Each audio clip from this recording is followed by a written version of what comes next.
তাকে আমাদের পরবর্তী প্রযোজনা পরের নাটক জামদানি, বিকাশ দার নির্দেশনায় অংশগ্রহণ করছে বিচিত্রিতা, সবিতা ও রিঙ্কু। আবহে থাকছে ইন্দ্রনীল। নাটক জামদানি।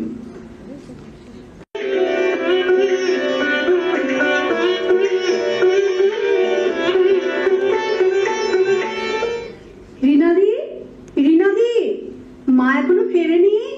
ও রিনাদি, আমাকে ডাকছো? বলছি মা এখনো ফেরেনি? না গো, এখনো ফেরেনি। ও ফোন করেছিল? না তো, তুমি চিন্তা করো না, এখনই এসে যাবে। আজ তো মায়ের কি যেন একটা আছে, তাই না? আমি ঠিক জানি না গো। এটা কিন্তু ঠিক হলো না রিনাদি। আমি জানি তুমি সব জানো, সব খবর রাখো, কিন্তু চুপ করে থাকো সব সময়। কেন গো, ভয় পাও? ও মা, সে কি, ভয় পাবো কেন? সত্যি জানি না। মা এখন কোথায় গেছে সেটা তো জানো? হ্যাঁ হ্যাঁ জানি, একটা মহরতের অনুষ্ঠান আছে আর একটা সিডি বেরোচ্ছে, কার তা জানি না, সেটার উদ্বোধন। আর তারপর তারপর তারপর উর্বশী ঘুরে আসবে। উর্বশী? ও, সেই নামকরা মহিলাদের বিউটি পার্লার। কি হলো, আমি নিজে সেখানে যাই না বলে কি কিছুই জানি না নাকি? আশ্চর্য তো। গেলেই তো পারো, তুমি তো এমনিতেই সুন্দর, আরো সুন্দর হয়ে যাবে। দরকার নেই বাবা, তুমি বরং যেও মায়ের সঙ্গে। গেছিলাম তো একদিন, বাবা চারিদিকে সবাই রং মাখছে, দেখতে দেখতে ঘুমিয়ে পড়েছিলাম। কতক্ষণ বসা যায় নাকি? বাবা, হ্যাঁ একেবারে ঘুমিয়ে গেলে? লোকে কি বলবে গো? যাকে আমাকে এখন কিছু খেতে দেবে কি? বড্ড খিদে পেয়েছে। এ মা, ছি ছি, দেখেছো কথা বলতে বলতে খেতে দেবার কথা ভুলেই গেছি। কি খাবে বলো? মাছের চপ করেছি, দেবো? চা দিয়ে ভালো লাগবে। তুমি যা করে দেবে আমি তাই খাবো। সে তো জানি, তুমি তো কিছুতেই না বলবে না। খুব লক্ষ্মী মেয়ে। তুমিও খুব লক্ষ্মী। এতদিন দেখছি তো, একদিনের জন্যেও অন্যরকম হলে না। আসলে তুমি বাড়িতে আছো বলেই তো মা এত নিশ্চিন্তে থাকে। ঠিক আছে, আর সুখেতি করতে হবে না। তুমি যাও, হাত মুখ ধোও, জামা কাপড় পাল্টাও, আমি খাবার নিয়ে যাচ্ছি। ওকে। সত্যি বাবা, কে বলবে এই মেয়ে কলেজে পড়ায়, সব সময় যেন ছোট্ট ঝিঙ্গি। নিশ্চয়ই দিদি এসেছে। আসছি আসছি। ঝিমলি কলেজ থেকে এসেছে রিনা? অনেকক্ষণ এসেছে। ও রেডি হয়ে গেছে? তা তো বলতে পারবো না, এইমাত্র আমার কাছে খাবার চেয়ে ওপরে গেল। ও, তাহলে ওকে তাড়াতাড়ি খেতে দিয়ে দে, আমরা তো আবার বেরোবো। কি হলো, কি দেখছিস? আপনাকে কি সুন্দর লাগছে দিদি, একেবারে যেন মা সরস্বতী। চুলটা দারুণ বাঁধা হয়েছে। হ্যাঁ, আসার সময় একেবারে বেঁধেই এলাম, এখন আর নিজে চুলটা ম্যানেজ করতে পারি না। ভালোই করেছেন, যা চুল আপনার, একা কি সামলানো যায়? ঠিক আছে, খাবার নিয়ে আয়, আমাকে একটু কফি দিস। হ্যাঁ, আমি যাচ্ছি ঝিমলির ঘরে।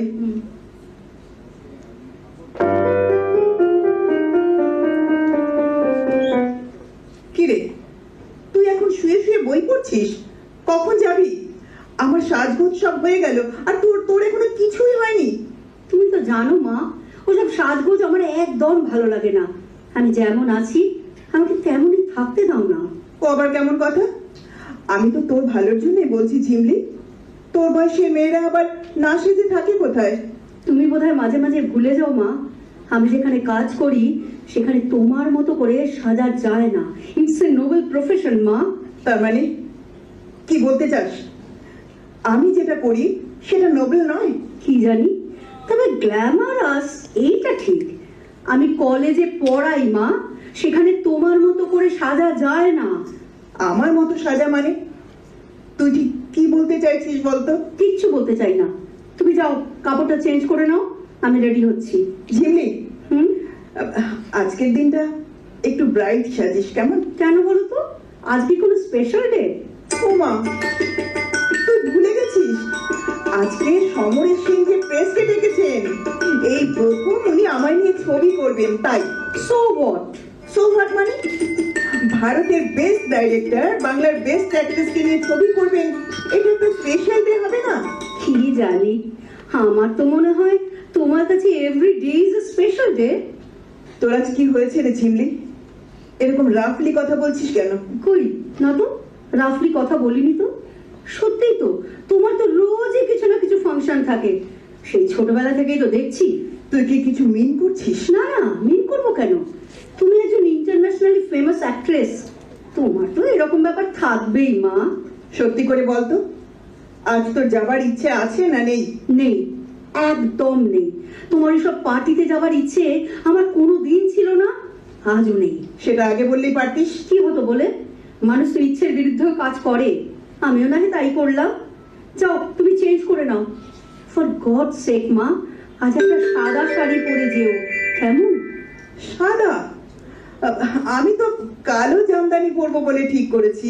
কেন কালো কেন? তোমার তো একটা দারুণ সুন্দর সাদা জামদানি আছে, আমি তো তোমায় দিয়েছি লাস্ট পুজোতে। ওটা পরো না মা, ওটা তো তোমাকে দারুণ ভালো লাগে। কি হলো, কথাটা কি তোমার পছন্দ হলো না? না মানে, আসলে কি জানিস, সাদা পরাটা এখন আর হ্যাবিট নেই তো, তাই। তাই নাকি অন্য কারণ আছে মা? অন্য কারণ আবার কি?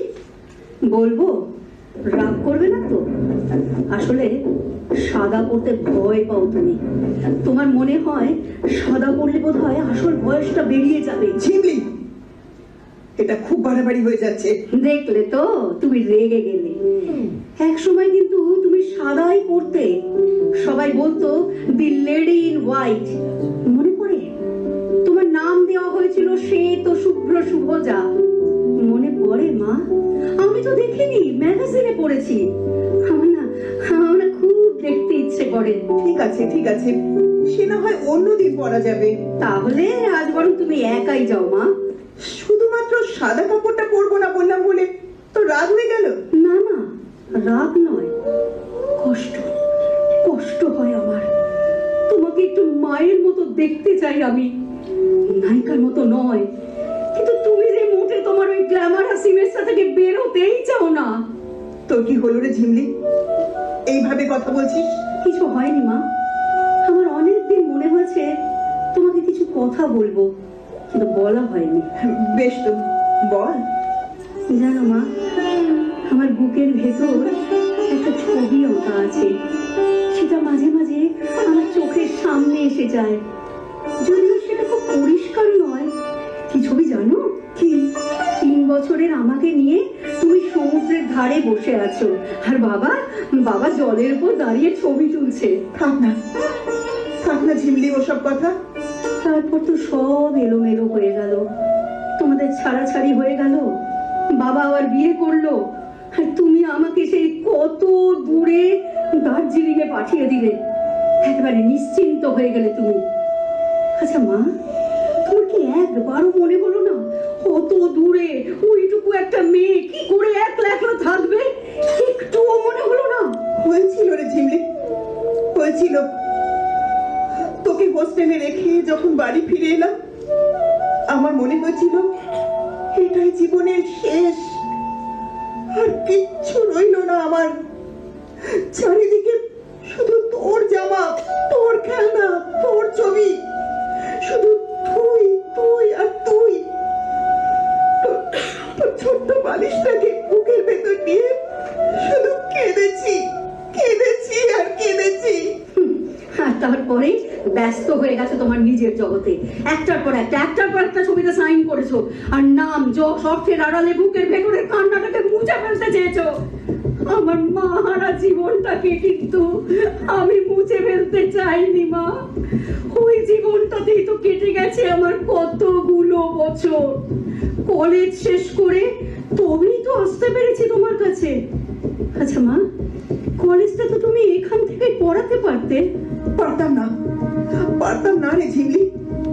আমি যে পরিবেশে বাস করি সেখানে থেকে তোর পড়াশোনা হতো না। ভেবেছিলাম গ্রাজুয়েশনের পরে তুই তো খানিকটা ম্যাচিউরড হবি, তখন এখান থেকে এমএটা করবি। কিন্তু আমি যদি বলি তুমি ইচ্ছে করেই আমাকে এখানে আনোনি, ঝিমলি, তুমি ডিনাই করতে পারো না। কি আবল তাবল বকছিস তুই? আমি আমি তোকে ইচ্ছে করে আনিনি। হ্যাঁ, ইচ্ছে করে আনোনি। তোমার ভয় হতো মা, যদি লোকে জেনে যায় যে তোমার এত বড় একটা মেয়ে আছে, তাহলে তো তুমি বুড়ি হয়ে যাবে মা, তোমার গ্ল্যামার কমে যাবে। তুমি যে বড্ড সুন্দর মা, তুমি বাংলা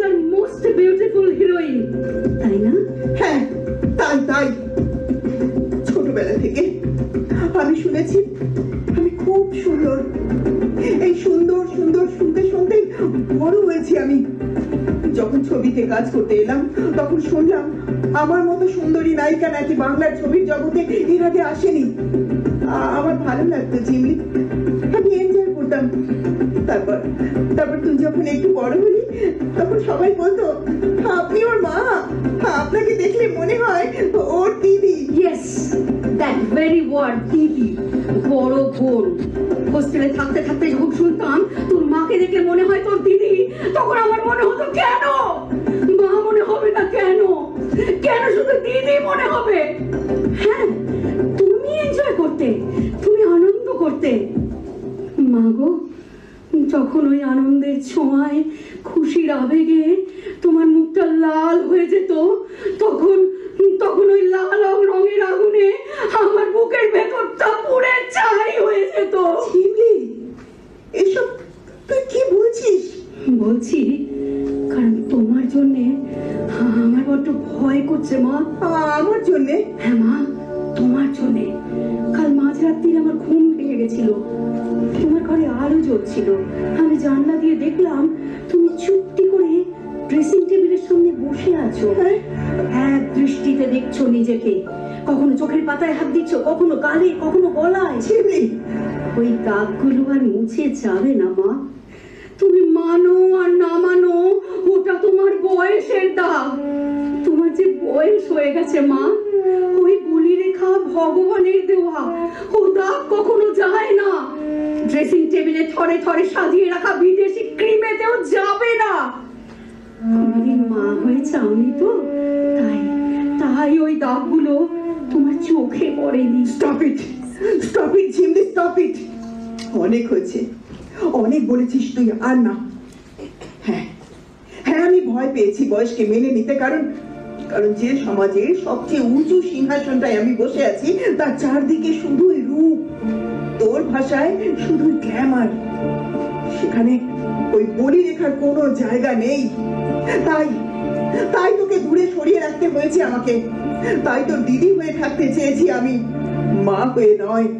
কিন্তু আমার যে মা হতে ইচ্ছে করছে, আমি জানি, আমি জানি মা, তুমি আমার বিয়ে দিতে চাও, কিন্তু দেবার সাহস নেই তোমার। একটা ছোট্ট বাচ্চার দিদা হওয়ার সাহস নেই তোমার। ঝিমলি, এটা খুব বেশি হয়ে যাচ্ছে। একটা কথা তোমাকে পরিষ্কার জানিয়ে দিচ্ছি মা, আমি নেক্সট সোমবার বিয়ে করছি আমাদেরই কলেজের প্রফেসর সুপ্রতিম সেনকে। না না, তোমায় কিচ্ছু করতে হবে না, আমরা রেজিস্ট্রি করব।